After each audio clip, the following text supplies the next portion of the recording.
close your eyes for a moment. Imagine a world without the click of a lighter, without the warmth of a furnace, without the security of walls and locks. Now go further back. Strip away everything you know about civilization. The cities crumble. The farms disappear. The roads fade into wilderness.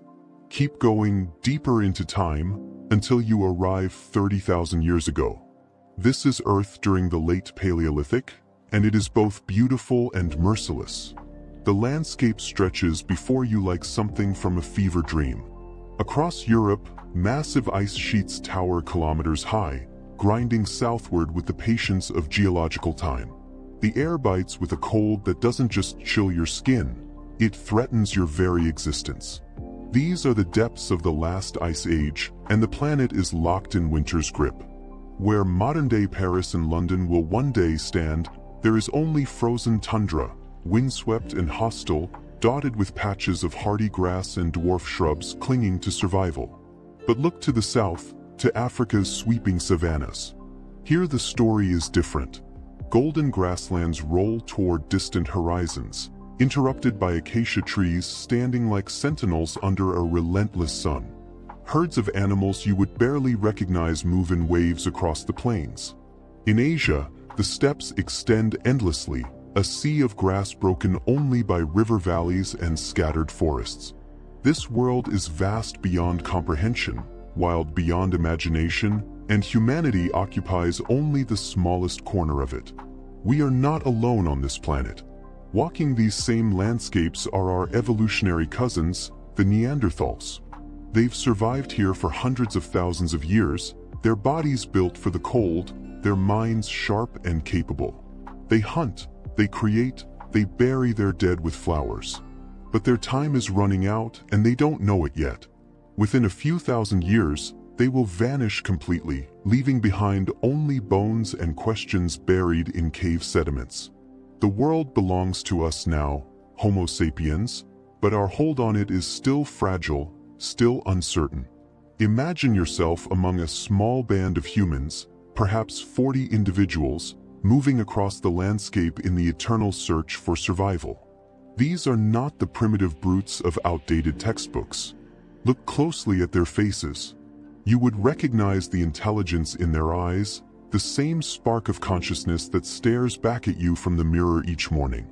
Their brains are the same size as yours, wired with the same capacity for complex thought, emotion, and creativity. But their world demands everything from them every single day. There are no guarantees here. No grocery stores, no hospitals, no shelter waiting at day's end.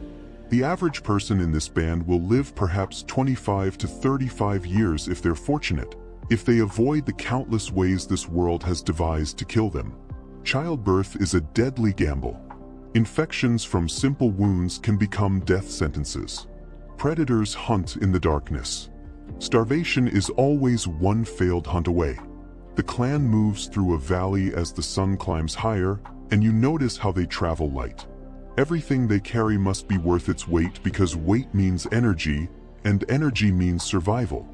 Animal hide wraps surround bodies for warmth. A few stone tools hang from leather cords. Wooden spears rest across shoulders. That's it. Their entire material culture fits in their hands. But watch how they move through this landscape. They're not wandering aimlessly. The older members know this territory with an intimacy that goes beyond mere familiarity. They know which rocks will yield the best flint for tools. They know where water flows even in the dry season. They know the migration patterns of the herds they hunt. They know which plants heal and which plants kill. This knowledge has been passed down through generations, stored not in writing, because writing won't exist for another 27,000 years, but in stories, in demonstrations, in the careful watching of children who will one day be the keepers of this wisdom. As evening approaches, the temperature begins to plummet. This is the reality of Ice Age existence. The sun offers brief respite, but night brings danger of a different kind. The clan needs shelter. They need warmth. They need fire. But here's where the story gets interesting, where the comfortable assumptions we make about the past begin to crack.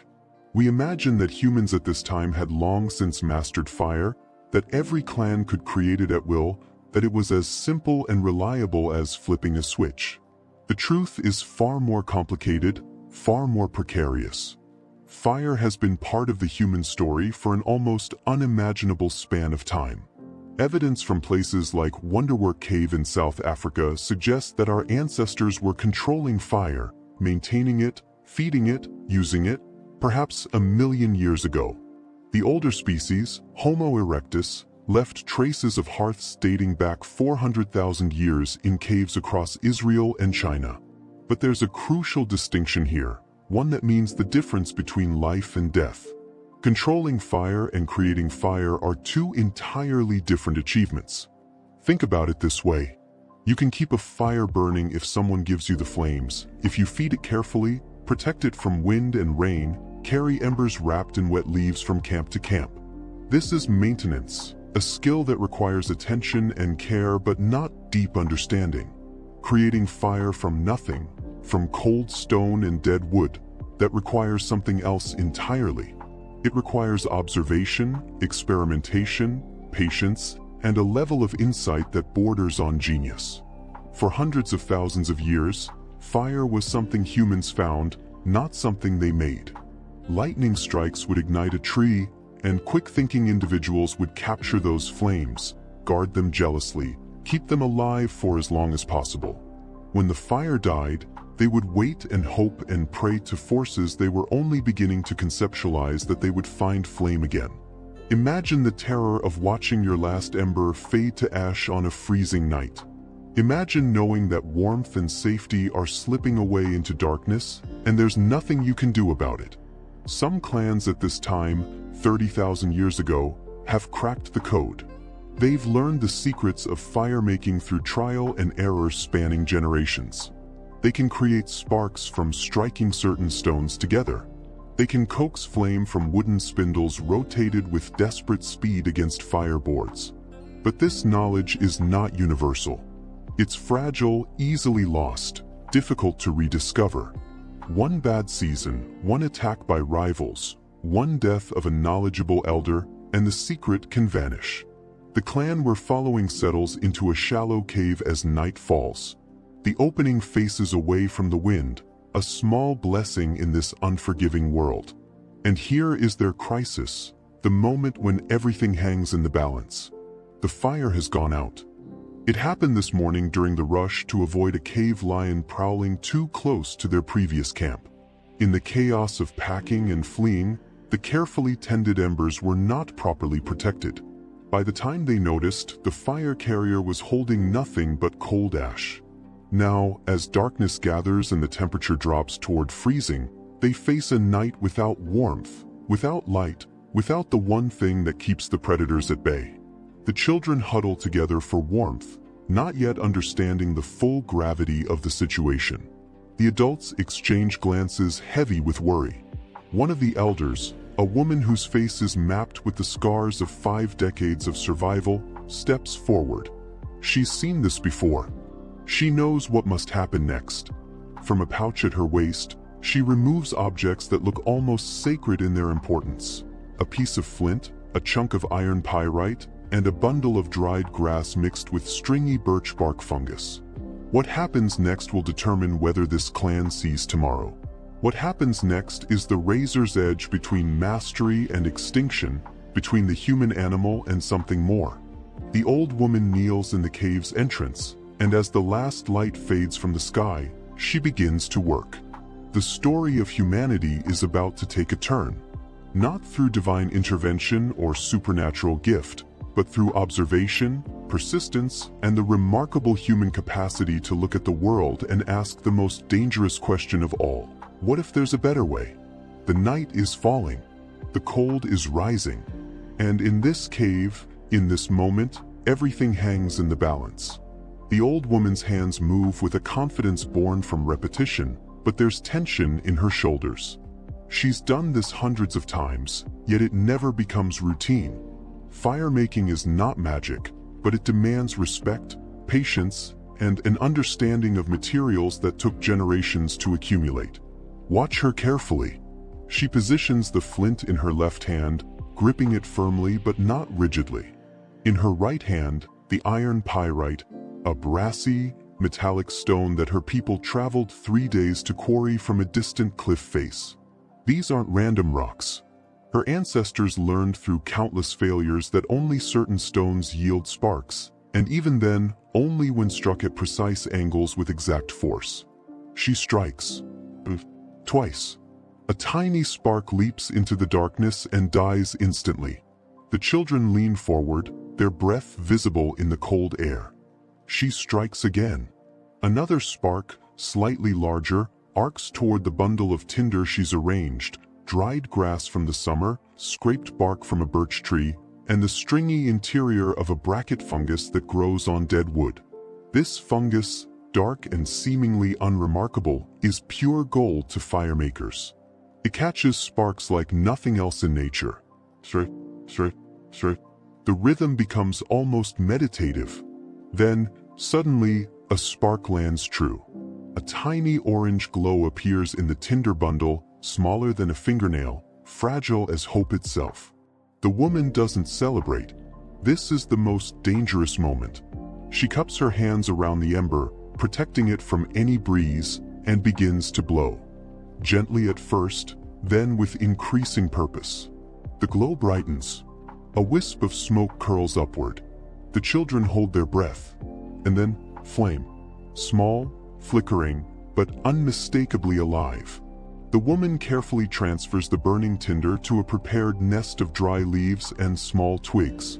Within minutes, a proper fire crackles to life, pushing back the darkness, filling the cave with warmth and the ancient scent of burning wood. The relief that washes over the clan is almost visible. Shoulders relax. Faces soften. Children press closer to the flames, hands outstretched. This moment, this everyday miracle, represents something profound. What just happened in this cave has been happening across the planet, refined and perfected over millennia. The archaeological record tells us that by 30,000 years ago, multiple fire-making techniques had been discovered, lost, and rediscovered by different human populations across continents. The percussion method, striking rocks together, produces immediate sparks but requires specific minerals. Flint and iron pyrite are the classic combination, but marcasite works too. The challenge isn't just finding these materials, it's understanding that the sparks themselves aren't fire. They're potential. You need the perfect tinder to catch them, material so dry and fine-textured that a spark can nestle into its fibers and smolder long enough to be coaxed into flame. Then there's the friction method, older perhaps, more universal. A wooden spindle rotated rapidly against a fireboard, the friction generating enough heat to create an ember. Simple in concept, brutally difficult in execution. Your hands blister and bleed. Your arms scream with exhaustion. The wood must be exactly the right type. Too hard and you'll never generate enough heat. Too soft and the spindle just bores a useless hole. You need dry conditions, steady hands, and the kind of determination that doesn't accept failure even after the 100th attempt. Some clans developed the bow drill, a revolutionary innovation. By wrapping a cord around the spindle and attaching it to a small bow, you could rotate the spindle faster and longer without destroying your hands. This simple mechanical advantage transformed fire-making from an agonizing ordeal into something merely difficult. Archaeological sites across Europe and Asia have yielded fire-making kits, leather pouches containing carefully selected materials, carried as jealously as any treasure. But fire, as transformative as it was, told only half the story of human dominance. The other half was written in stone and wood, in blood and survival, in the relentless drive to create better tools for killing. As dawn breaks over the cave, the clan emerges into pale morning light. The fire is banked but not extinguished. Some will stay behind to guard it while others hunt. The hunting party consists of 6 individuals, 3 men and 3 women, each carrying weapons that represent the cutting edge of Ice Age technology. Look at those spears. They're not simple sticks sharpened to a point. Each one is a composite tool, a marriage of materials requiring sophisticated planning and skill. The shaft is made from straight-grained pine, selected and dried for months. At the tip, a carefully flaked stone point, likely made from flint transported from a quarry dozens of kilometers away. The point isn't just chipped randomly, it's been worked with precision using techniques called pressure flaking, where controlled force applied with bone or antler removes tiny flakes, creating edges sharper than surgical steel. But the real innovation, the breakthrough that changed everything, is how these pieces are joined. The stone point sits in a carved groove at the spear's end, held in place by an adhesive so effective that archaeologists still find these hafted tools intact after 30,000 years. This glue is made from birch bark heated in a low-oxygen environment, essentially creating primitive tar. The process requires exact temperature control, patience, and knowledge that took generations to perfect. Once the point is positioned, sinew, animal tendon that's been dried and split into threads, is wrapped tightly around the joint and allowed to shrink as it dries, creating a bond that can withstand tremendous force. These weapons represent something extraordinary. Creating them requires the ability to visualize the finished product before you begin, to plan multiple steps ahead, to delay gratification, spending hours or days crafting a tool you won't use until tomorrow or next week. This is abstract thinking at a level that separates humans from every other species on the planet. But the hunting party carries something else, something that multiplies the effectiveness of their spears tenfold. One of the hunters holds what looks like a thin wooden board with a groove along its length and a hook at one end. This is an otlotl, a spear thrower, and it's a mechanical marvel. By extending the length of the throwing arm, it increases leverage and velocity. A spear thrown by hand might travel 30 meters. The same spear launched with an otlotl can fly 70 meters with twice the kinetic energy. It's the difference between wounding prey that escapes to die slowly elsewhere and delivering a kill shot from a safe distance. The hunting party moves silently through the pre-dawn twilight. They've spotted tracks, a herd of reindeer passing through the valley, and where there are reindeer, there is survival. But hunting at this level isn't just about weapons. It's about strategy, cooperation, and communication. These hunters use a complex vocabulary of hand signals and quiet vocalizations. They understand wind direction and how scent carries. They know animal behavior, where herds will funnel through narrow passages, when prey is most vulnerable, how to coordinate a strike so that multiple spears hit simultaneously. This is persistence hunting evolved into something more sophisticated.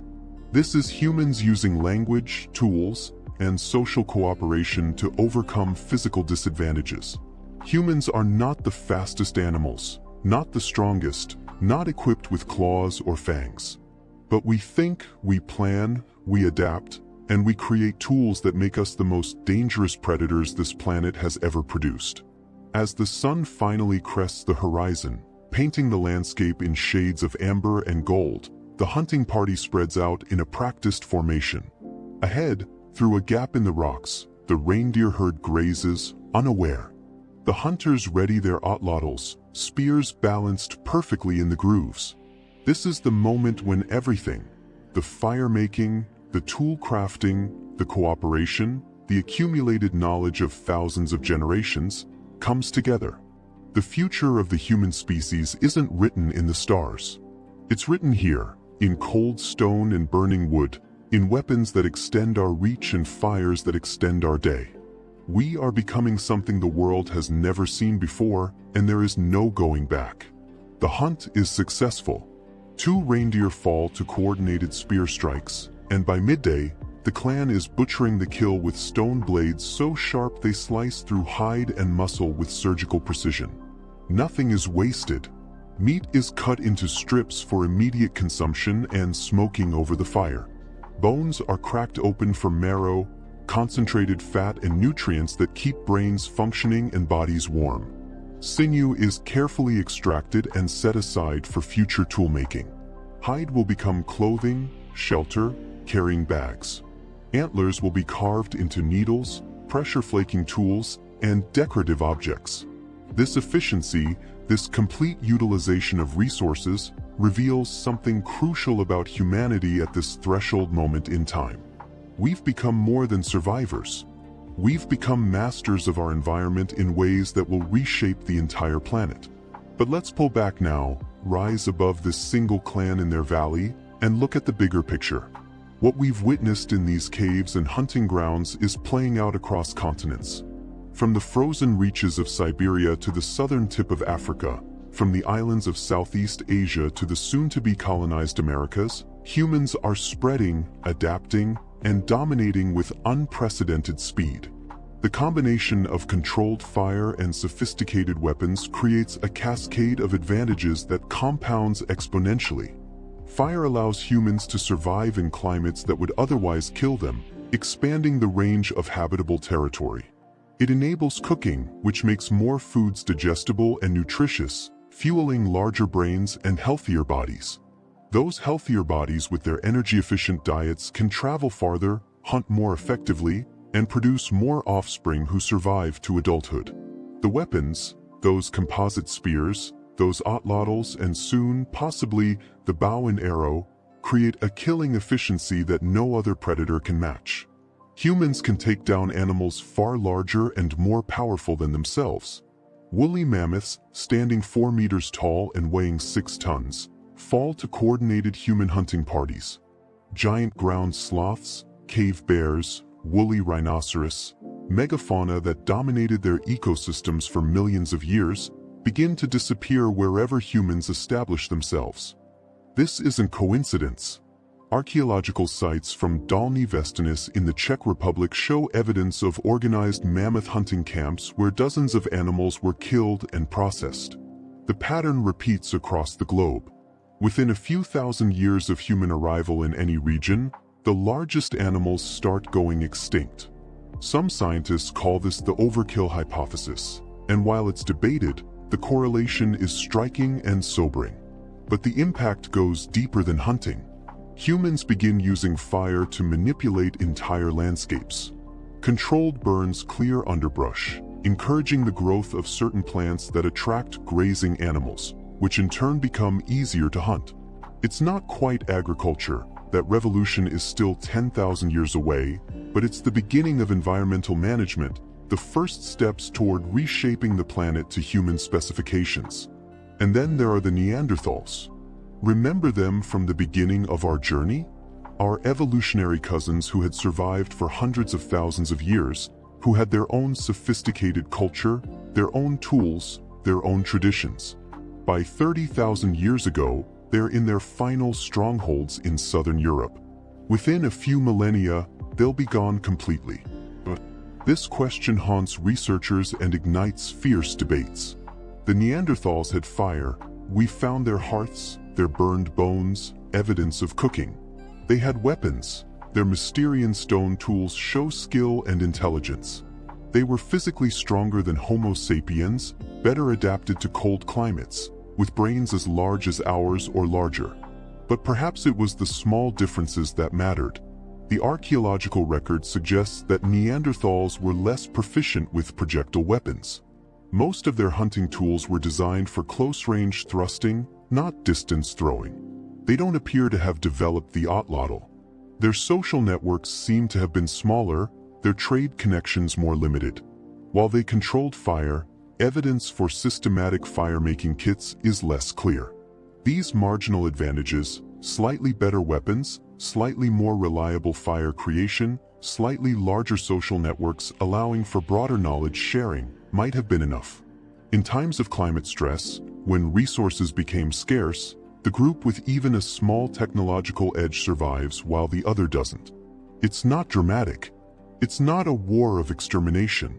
It's simply the mathematics of survival playing out over thousands of years. But let's return to the clan one final time, to that same cave where the old woman struck sparks in the darkness. Night has fallen again, and the group gathers around the fire. Bellies are full. The day's hunt was successful. Children play near the flames, their shadows dancing on the cave walls. And something remarkable is happening. One of the hunters begins to tell the story of the day's kill, but he doesn't just speak. He uses his hands to shape the narrative, his voice rising and falling dramatically.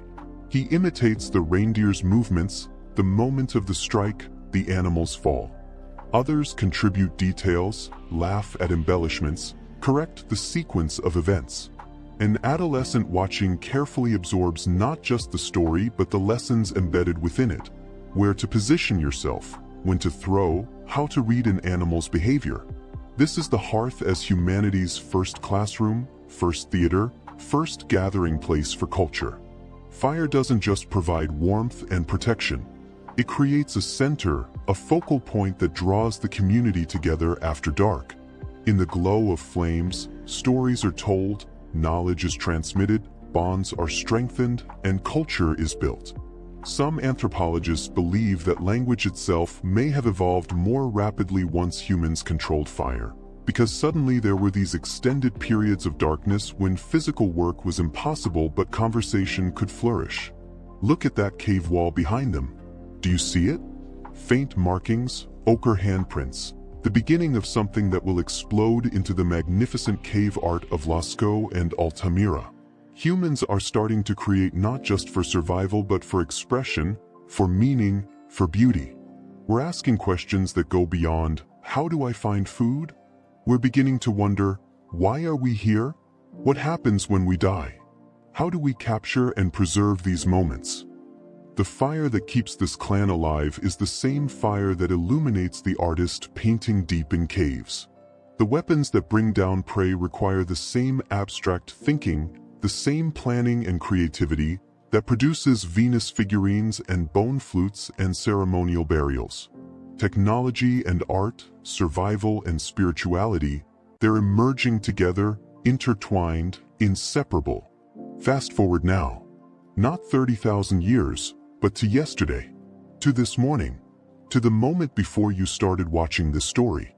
You probably woke up in a climate-controlled room, ate food cooked with controlled heat, and went about your day using tools, even if those tools are smartphones and keyboards that are direct descendants of those first stone blades and wooden spears. We still gather around fire.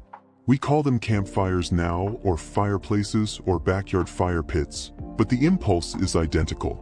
We still feel that primal comfort in the presence of flames, that sense of safety and community that our ancestors felt in Ice Age caves. We still create weapons of increasing sophistication. The atlatl became the bow, which became the crossbow, which became firearms, which became guided missiles. The drive to extend our reach, to project force at a distance, to overcome threats through technology, it's the same drive, endlessly refined. We are still the species defined by fire and tools, by our ability to look at the natural world and bend it to our will. That old woman striking sparks in the cave, that hunter balancing a spear in his atlatl, they would recognize us. We're taller, perhaps, healthier on average, living longer. But the fire that lights our cities is the same fire they fought so hard to create. The tools we use to reshape our world are built on principles they first discovered through trial, error, and desperate innovation. The question is, what will we do with this inheritance? We've proven we can master fire and forge weapons. We've proven we can dominate our environment and outlast our rivals. But 30,000 years later, with all our accumulated knowledge and technology, can we prove we're wise enough to use these powers without destroying ourselves and the planet that made us? That answer is still being written. And you're part of the story. If this journey through deep time sparked something in you, curiosity, wonder, a connection to your ancient ancestors, don't let it end here. Subscribe and join us as we continue exploring the pivotal moments that made us human. Next, we'll dive into the mystery of language. How did our ancestors go from grunts and gestures to the complex communication that built civilizations?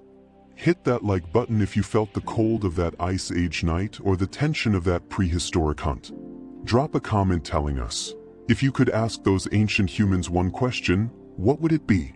And share this video with someone who needs to remember that we come from a long line of survivors, innovators, and dreamers who refused to accept the world as it was and instead imagined what it could become. That fire still burns in all of us. Let's keep it alive together.